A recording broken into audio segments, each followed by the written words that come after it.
A primeira turma do Supremo Tribunal Federal tomou uma decisão histórica nesta terça-feira, 16 de junho de 2026. O deputado federal cassado Eduardo Bolsonaro, filho do ex-presidente Jair Bolsonaro, foi condenado pelo crime de coação no curso de processo. A decisão está diretamente ligada às investigações sobre a trama golpista que abalou as instituições brasileiras nos últimos anos. Goiás News Notícias, informação com responsabilidade. Análise sem viés. Este canal não é da direita, não é da esquerda. Nosso único compromisso é com a verdade dos fatos e com você, ouvinte, muito bem informado. Vamos aos bastidores do poder e às decisões que moldam o Brasil de hoje. O relator do processo, ministro Alexandre de Moraes, conduziu o voto com argumentação jurídica robusta. Ele foi acompanhado pelos ministros Cristiano Zanin, Carmen Lúcia e Flávio Dino, presidente da primeira turma. O placar de 4-0 demonstra consenso institucional sobre a gravidade dos fatos apurados. Para compreender a dimensão desta condenação, é preciso retomar os elementos probatórios apontados pela Procuradoria-Geral da República. Eduardo Bolsonaro foi denunciado por ações promovidas junto ao governo dos Estados Unidos,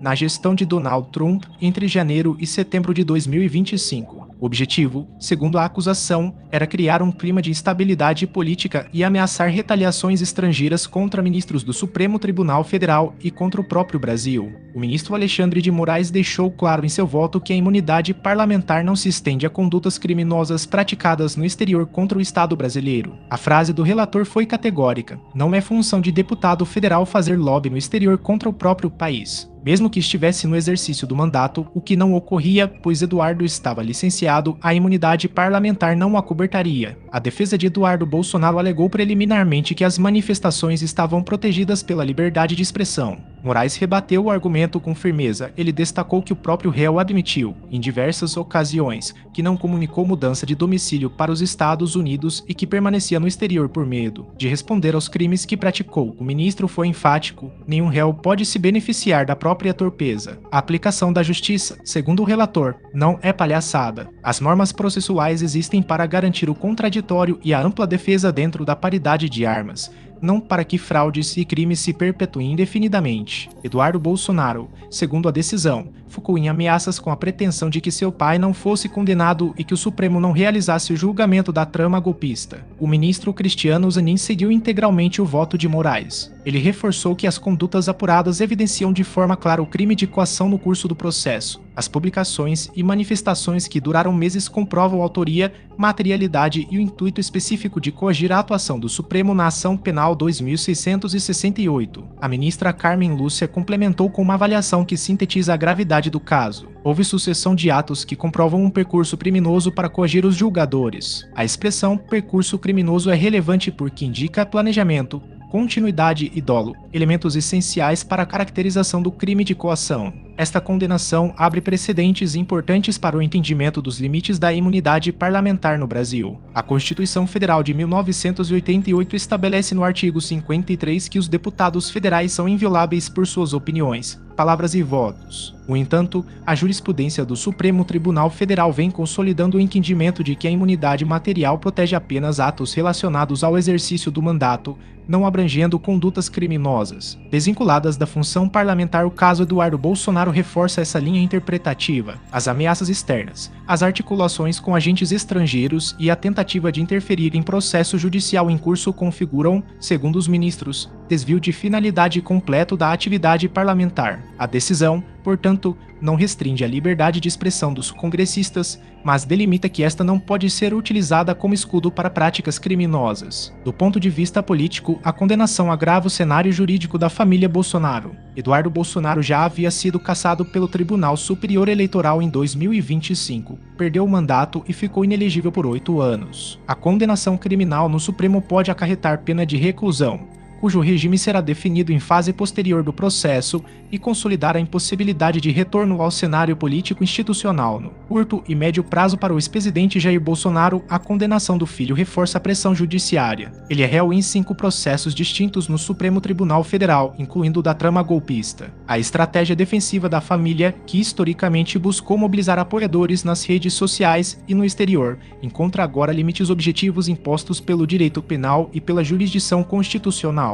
É importante contextualizar que a coação no curso do processo é crime previsto no artigo 344 do Código Penal Brasileiro. com pena de reclusão de 1 a 4 anos, além de multa. A tipificação exige que o agente impedaça, de alguma forma, a liberdade de convicção do juiz, do jurado, do membro do Ministério Público, do defensor, do perito, do testemunha ou das partes. No caso analisado, a coação se deu por meio de ameaças externas e pressão política internacional, modalidade que a jurisprudência vem reconhecendo como equiparável às formas tradicionais de constrangimento. A decisão da primeira turma será objeto de recursos. A defesa de Eduardo Bolsonaro pode interpor embargos de declaração e, posteriormente, recurso extraordinário com alegação de violação a dispositivos constitucionais. No entanto, a unanimidade dos votos e a robustez da fundamentação indicam dificuldade de reversão do entendimento em instâncias superiores. Uma segunda informação que circulou nos últimos dias envolve diretamente o ex-presidente Jair Bolsonaro. Durante uma blitz da Polícia Militar do Distrito Federal na região do Pistão Norte, uma arma de fogo registrada em seu nome apresentou irregularidades que levaram à sua apreensão. O agente do Gabinete de Segurança Institucional que portava o armamento revelou que a peça estava com problemas mecânicos desde 15 de junho e passava por manutenção. A informação técnica é relevante. O percussor, componente essencial para o funcionamento de uma arma de fogo, apresentava defeito que impedia o disparo. A devolução do armamento a Bolsonaro estava prevista para o dia seguinte à abordagem policial. O caso gerou relatório circunstanciado que será analisado pelas autoridades competentes. Para compreender a seriedade deste episódio, é necessário revisitar o marco legal da posse de armas no Brasil. O Estatuto do Desarmamento,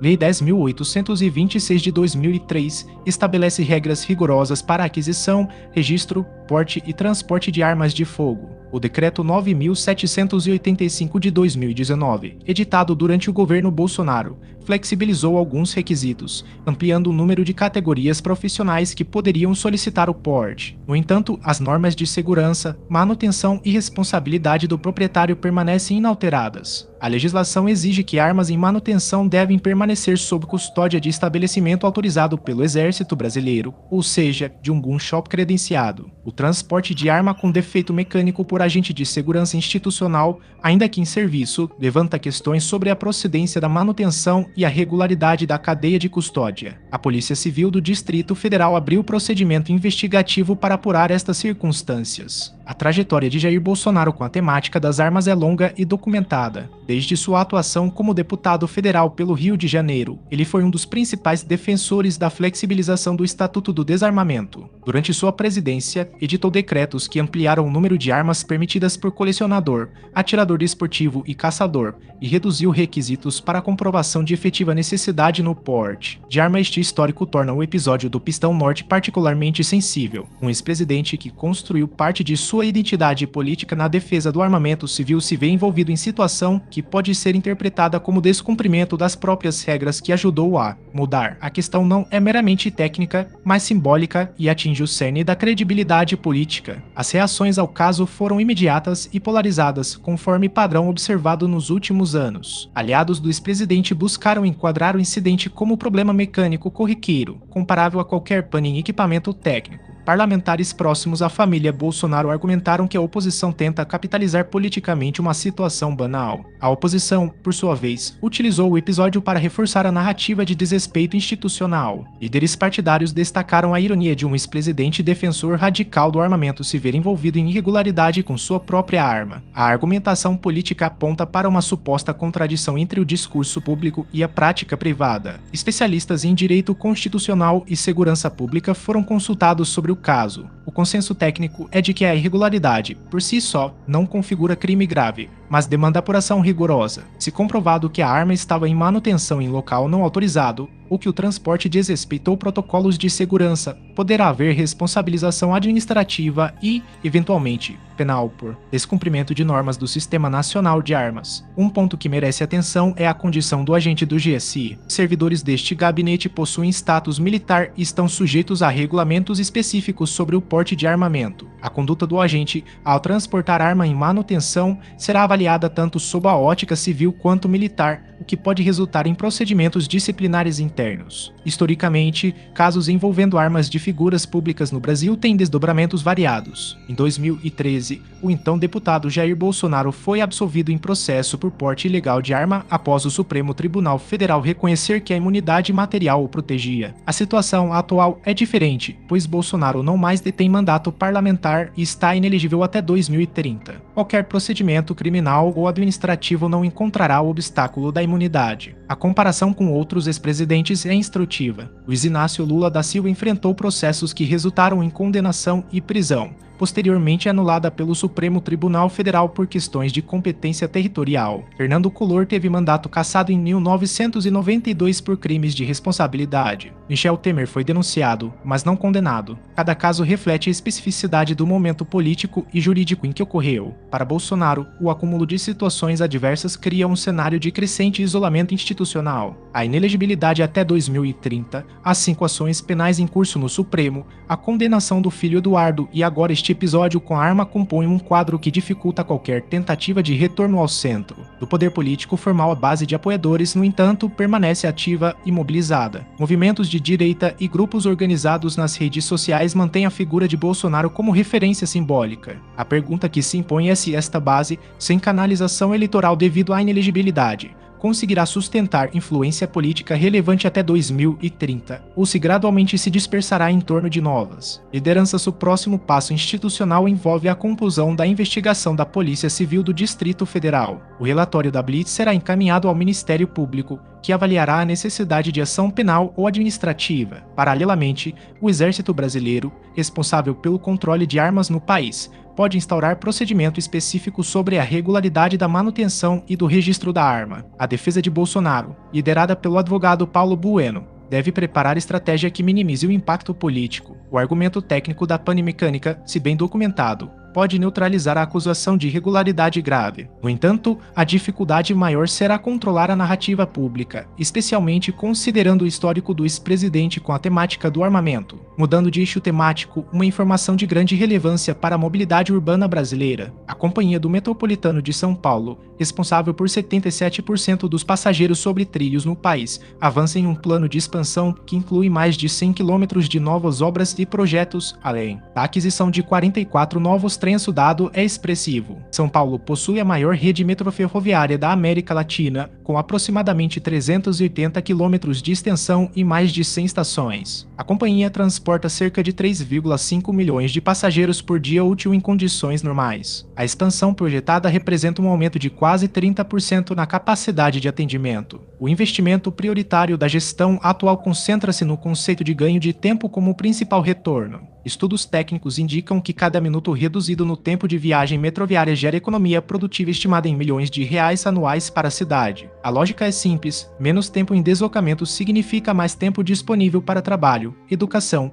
lazer e convivência familiar. Os 44 novos trens adquiridos seguem padrão de tecnologia de ponta. Unidades automatizadas, sem necessidade de maquinista, com sistemas de controle de tráfego baseados em comunicação constante entre trem e infraestrutura. A tecnologia CBTC, Communication Based Train Control, permite intervalos reduzidos entre trens e maior capacidade de transporte por hora. A modernização da frota também contempla aspectos de acessibilidade. Os novos trens possuem piso baixo, facilitando o embarque de pessoas com mobilidade reduzida, idosos e passageiros com carrinhos de bebê. Ainda sistemas de informação visual e sonora em tempo real, com destinos, conexões e alertas de segurança. Do ponto de vista financeiro, o plano de expansão do metrô de São Paulo envolve investimentos da ordem de bilhões de reais. Parte dos recursos provém de operações de crédito internacional, incluindo financiamentos do Banco Interamericano de Desenvolvimento e do Banco Mundial. Outra parcela é captada via PPP, parceria público-privada, modelo que transferiu à iniciativa privada a operação de algumas linhas. A experiência com PPPS no metrô paulistano é mista. A linha 4 amarela, operada por concessão desde 2010, é considerada caso de sucesso, com alta satisfação dos usuários e investimentos cumpridos. A linha 5 lilás, também sob concessão, enfrentou atrasos e custos adicionais. A linha 6 laranja, projetada para a operação em PPP, ainda não teve sua modelagem definitiva aprovada devido a questionamentos sobre a viabilidade financeira do projeto. O contexto macroeconômico afeta diretamente a execução deste plano. A taxa básica de juros, o Selic, em patamar elevado nos últimos anos, encareceu o custo de captação de recursos. A inflação, embora controlada em 2025 e 2026, pressiona os orçamentos de obras com preços de insumos voláteis. A desvalorização cambial impacta equipamentos importados, como sistemas de sinalização e parte dos componentes dos trens. Apesar das dificuldades, a direção do metrô mantém o cronograma. A justificativa é que o custo de não expandir é superior ao custo de expandir. A congestionamento rodoviário em São Paulo já gera prejuízos estimados em dezenas de bilhões de reais anuais em produtividade perdida, poluição e deterioração da qualidade de vida. O metrô, como transporte de massa eficiente, é apresentado como antídoto estrutural a este problema. A comparação internacional coloca o metrô de São Paulo em posição interessante. Em extensão de rede, é superior a sistemas de cidades como Cidade do México, Santiago e Buenos Aires. Em densidade de passageiros por quilômetro, no entanto, fica abaixo de Tóquio, Seul e Hong Kong, cujas redes são verdadeiras artérias de fluxo contínuo. O modelo asiático, baseado em alta frequência e integração total com outros modais, é referência para os planejadores paulistanos. O desafio de São Paulo não é apenas construir mais quilômetros, mas integrar efetivamente. A rede metroferroviária precisa dialogar com o sistema de ônibus municipais, com a CPTM, que atende a região metropolitana, com os corredores de BRT e, futuramente, com linhas de trem de alta velocidade. A integração tarifária, que permite ao passageiro usar múltiplos modais pagando uma única passagem, é uma conquista recente que precisa ser ampliada. O impacto social da expansão metroviária é mensurável. Estudos da Fundação SEAD e da Universidade de São Paulo demonstram que a proximidade com estações de metrô aumenta o valor imobiliário de bairros, mas também pode gerar processos de gentrificação, onde populações de menor renda são expulsas por pressão do mercado. O desafio do planejamento urbano é garantir que o benefício do transporte seja acompanhado de políticas habitacionais que preservem a diversidade social. A questão ambiental é outra dimensão relevante. O metrô elétrico é, por natureza, modal de baixa emissão de carbono. No entanto, a energia que alimenta a rede provém, em grande parte, da matriz hidrelétrica brasileira, que enfrenta questões de sustentabilidade em períodos de estiagem. A transição para fontes renováveis complementares, como solar e eólica, na matriz energética do sistema metroviário é uma meta de médio prazo. O mercado de benefícios corporativos no Brasil tem uma história que se confunde com a própria modernização das relações de trabalho. A Ticket, empresa que se tornou sinônimo do segmento, iniciou suas operações em 1976, quando o conceito de vale-refeição ainda era incipiente no país. O contexto era de inflação galopante, salários corroídos e necessidade de mecanismos que preservassem o poder aquisitivo dos trabalhadores. A ideia original era simples. Em vez de pagar em dinheiro adicional de alimentação, que perdia valor rapidamente, a empresa fornecia um ticket que o empregado trocava por refeição em restaurantes credenciados. O benefício era isento de impostos, o que representava vantagem tanto para o empregador quanto para o empregado. A evolução da Ticket acompanhou a transformação da legislação trabalhista. A consolidação das leis do trabalho, CLT, não previa originalmente o vale-refeição como obrigação. A normatização veio por meio de convenções coletivas e, posteriormente, pela Lei 6.321 de 1976, que regulamentou o Programa de Alimentação do Trabalhador, PAT. Este programa permitia às empresas deduzir do imposto de renda os gastos com a alimentação dos empregados, criando incentivo fiscal robusto. A Ticket capitalizou este cenário, expandiu do vale-refeição para o vale-alimentação, que permite a compra de gêneros em supermercados, e posteriormente diversificou para vale-transporte, auxílio creche, seguro-saúde e gestão de despesas corporativas. A empresa se tornou líder absoluta do mercado brasileiro, com milhões de usuários ativos e rede de credenciados que cobre todo o território nacional. A transformação digital impactou profundamente o setor. Os tickets de papel, sujeitos a fraudes, extravios e custos de logística, foram gradualmente substituídos por cartões magnéticos e, mais recentemente, por aplicativos de celular. A Ticket investiu em tecnologia própria, desenvolvendo plataformas de processamento eletrônico que permitem ao usuário consultar saldo, localizar estabelecimentos credenciados e até fazer pedidos delivery. A concorrência se intensificou. Empresas como Sodexo, PR Benefícios e Alelo disputam fatias do mercado com estratégias agressivas de preço e inovação. O Banco Central do Brasil, por sua vez, regulamentou o setor como instituição de pagamento, sujeitando as empresas de benefícios às mesmas regras de segurança, capitalização e compliance que bancos Em texto do ponto de vista econômico, o mercado de benefícios corporativos movimenta bilhões de reais anualmente. Estima-se que mais de 20 milhões de trabalhadores brasileiros recebam algum tipo de benefício em espécie, seja refeição, alimentação ou transporte. O valor médio do vale-refeição em São Paulo, por exemplo, gira em torno de R$ 40 por dia, o que representa transferência significativa de renda para o setor de serviços de alimentação. A pandemia de Covid-19 entre 2020 e 2022 testou a resiliência do modelo. Com o fechamento de restaurantes e o trabalho remoto generalizado, a utilização de vale-refeição despencou. As empresas do setor tiveram que adaptar rapidamente, permitindo que o benefício fosse usado em delivery, em compras de supermercado online e até em plataformas de streaming, como forma de manter o vínculo. Com o usuário, a Ticket, especificamente, enfrentou desafios neste período. A empresa foi adquirida pelo grupo Edenred, conglomerado francês líder mundial em benefícios corporativos, em 2010. A integração cultural e operacional entre a gestão brasileira e a matriz europeia nem sempre foi tranquila. Questões de governança, estratégia de produtos e relacionamento com os sindicatos e governo exigiram ajustes contínuos. Atualmente,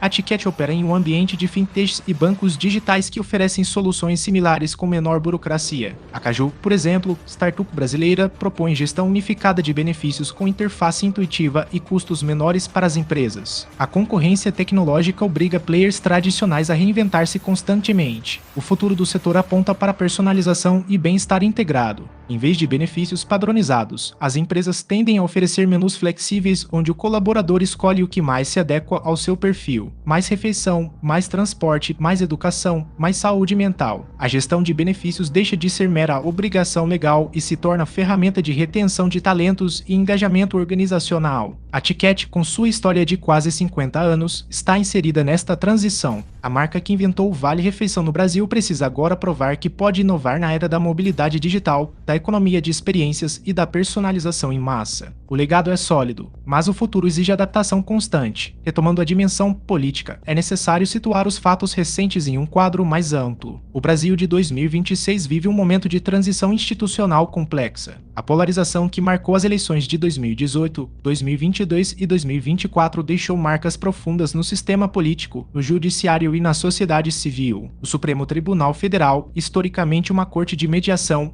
assumiu papel protagonista em conflitos que tradicionalmente seriam resolvidos no campo político partidário. A atuação da corte em casos envolvendo fake news, atos antidemocráticos, inquéritos de ofício e ações penais contra autoridades eleitas gerou debate sobre os limites da judicialização da política. A condenação de Eduardo Bolsonaro e as investigações contra Jair Bolsonaro ilustram esta tendência. Questões que, em outras democracias, seriam processadas em instâncias inferiores ou resolvidas por impeachment, no Brasil chegam ao Supremo como última instância de controle. O fenômeno não é exclusivamente brasileiro, mas a centralidade do STF é peculiar em comparação com sistemas como o norte-americano, onde a Suprema Corte evita envolvimento direto em disputas políticas partidárias. Os ministros do Supremo, por sua vez, tornaram-se figuras públicas de alta visibilidade. Alexandre de Moraes, relator dos principais inquéritos relacionados aos atos de 8 de janeiro de 2023 e à trama golpista, é provavelmente o ministro mais conhecido do público geral desde o retorno da democracia. Sua atuação é celebrada por setores que veem no judiciário a garantia contra retrocessos autoritários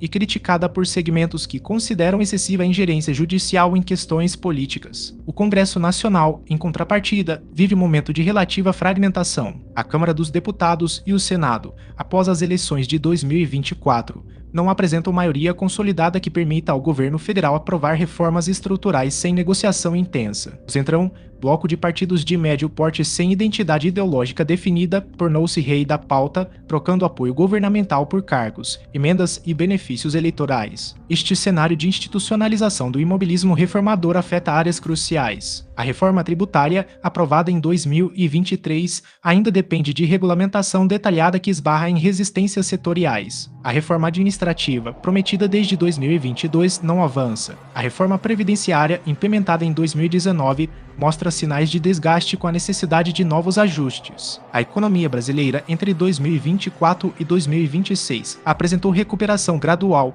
mas insuficiente para reduzir desigualdades estruturais. O crescimento do PIB ficou em patamar de 2% a 3% ao ano, abaixo do potencial do país. A inflação, controlada, ainda penaliza as famílias de menor renda. O desemprego, em queda, permanece elevado entre jovens e em regiões norte e nordeste. A política fiscal é campo de tensão permanente. O teto de gastos, regra constitucional que limitava o crescimento das despesas públicas à variação da inflação, foi flexibilizado em 2023 e praticamente abandonado em 2024. O governo argumenta que a regra era procíclica e impedia investimentos em infraestrutura e políticas sociais. O mercado financeiro e parte do empresariado reclamam da falta de âncora fiscal que garanta a sustentabilidade da dívida pública. Neste contexto, as decisões judiciais contra a família Bolsonaro adquirem significado político que extrapola o campo jurídico. Para o governo atual, representam legitimação da vitória eleitoral de 2022 e desmonte gradual da oposição mais radical. Para a oposição,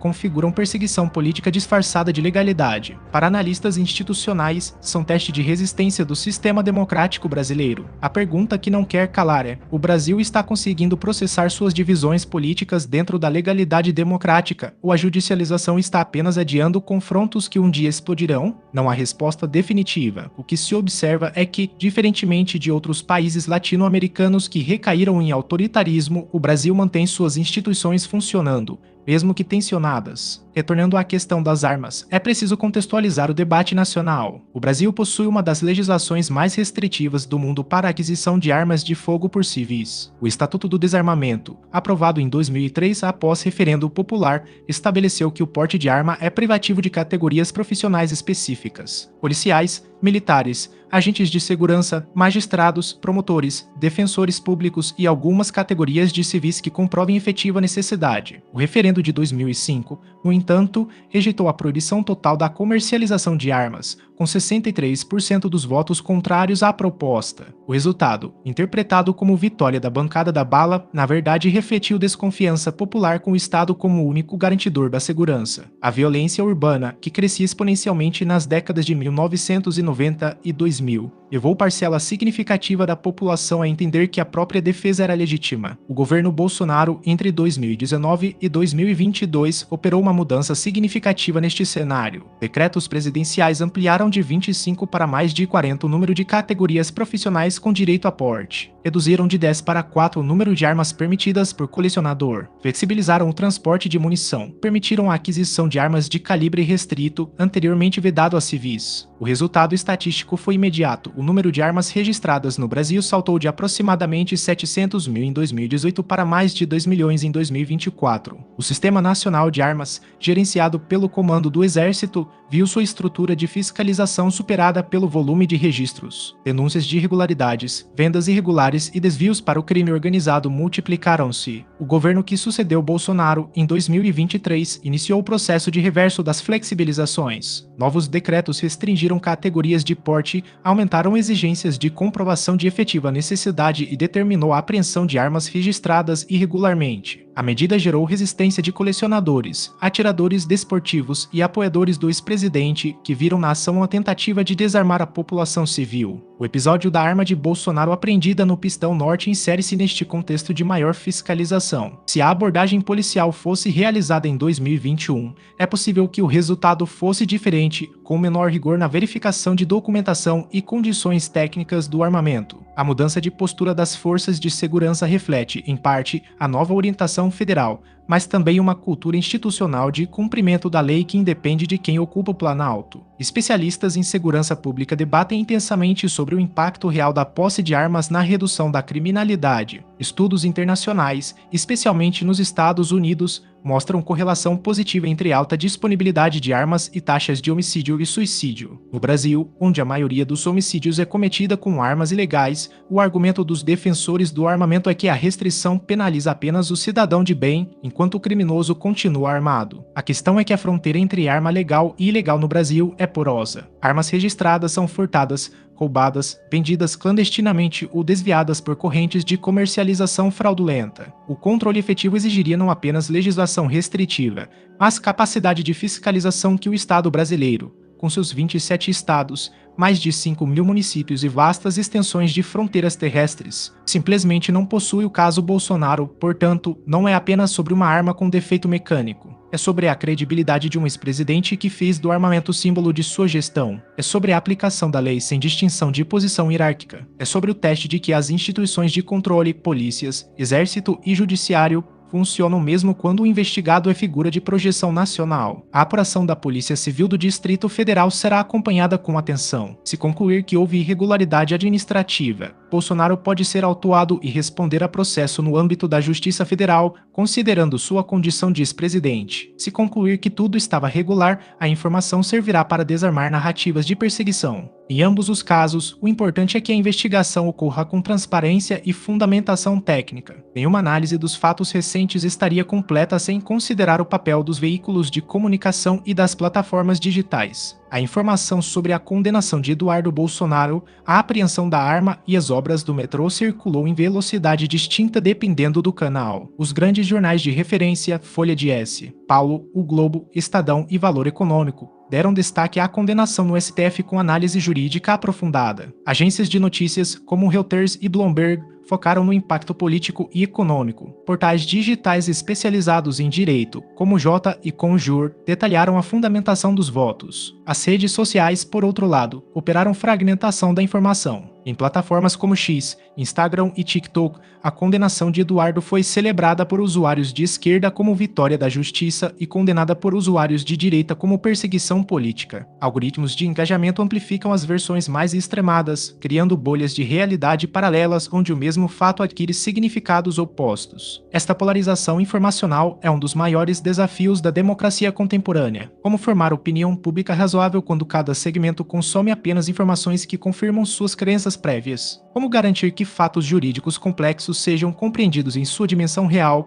e não reduzidos a memes de 280 caracteres? O Goiás News Notícias se posiciona deliberadamente contra esta tendência. Nosso compromisso é apresentar os fatos com contexto, as decisões com fundamentação, os números com fonte. Não somos de direita, não somos de esquerda. Não defendemos governo, não defendemos oposição. Defendemos a informação de qualidade como bem público essencial. A escolha de temas neste roteiro reflete esta lógica. A condenação de Eduardo Bolsonaro é notícia porque envolve decisão de Corte Suprema e repercussão institucional. A expansão do metrô é notícia porque afeta milhões de cidadãos. A história da Ticket é notícia porque ilustra transformações econômicas e tecnológicas. A arma apreendida é notícia porque testa a igualdade perante a lei. A produção de conteúdo jornalístico em 2026 enfrenta desafios econômicos sérios. A publicidade tradicional, que sustentava a imprensa no século XX, migrou para plataformas tecnológicas globais. Google e Meta captam a maior parte dos investimentos em mídia digital, deixando veículos de conteúdo com receitas insuficientes para manter redações robustas. O jornalismo de qualidade, investigativo, contextualizado, requer recursos que nem sempre estão disponíveis. Neste cenário, canais como Goiás News Notícias representam uma alternativa. Utilizamos tecnologia de voz sintética para produção ágil, mantendo o padrão editorial rigoroso. Buscamos fontes primárias, documentos oficiais, dados estatísticos. Evitamos o sensacionalismo que gera cliques momentâneos, mas destrói a credibilidade a longo prazo. Priorizamos a retenção do ouvinte pela qualidade, não pelo escândalo. Olhando para o horizonte, o que esperar dos próximos meses no Brasil? Do ponto de vista jurídico, a trama golpista continuará sendo julgada no Supremo Tribunal Federal. O ex-presidente Jair Bolsonaro, réu em 5 ações penais, enfrentará decisões que podem resultar em condenação ou absolvição. O processo de Eduardo Bolsonaro, agora condenado, entrará em fase de dosimetria da pena e execução. Para algum de vocês, seguidores do canal, que tem interesse de fazer algumas compras online, nós temos 4 lojas parceiras. Uma delas se chama Magalu Jorge Rafaela, loja americana, também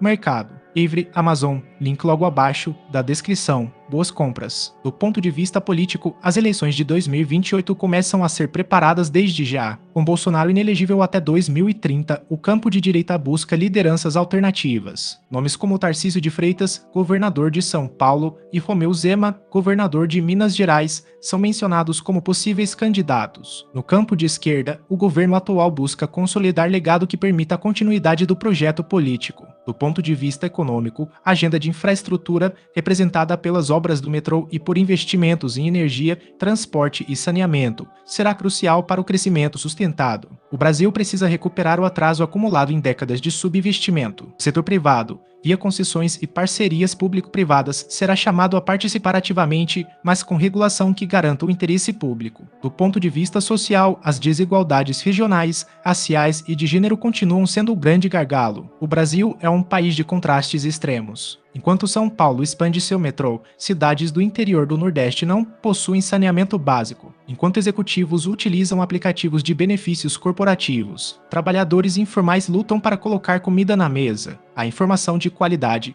como a que buscamos produzir, é uma pequena contribuição para que estas desigualdades sejam conhecidas e, quem sabe, enfrentadas. Encerramos este boletim com a reafirmação de nossa missão. Goiás News Notícias, informação com responsabilidade. Análise sem viés. Não somos de direita, não somos de esquerda. Queremos apenas que você, ouvinte, fique muito bem informado. Nada mais do que isso, agradecemos sua companhia. Continuaremos acompanhando os bastidores do poder, as decisões judiciais, as transformações econômicas e os fatos que moldam o Brasil.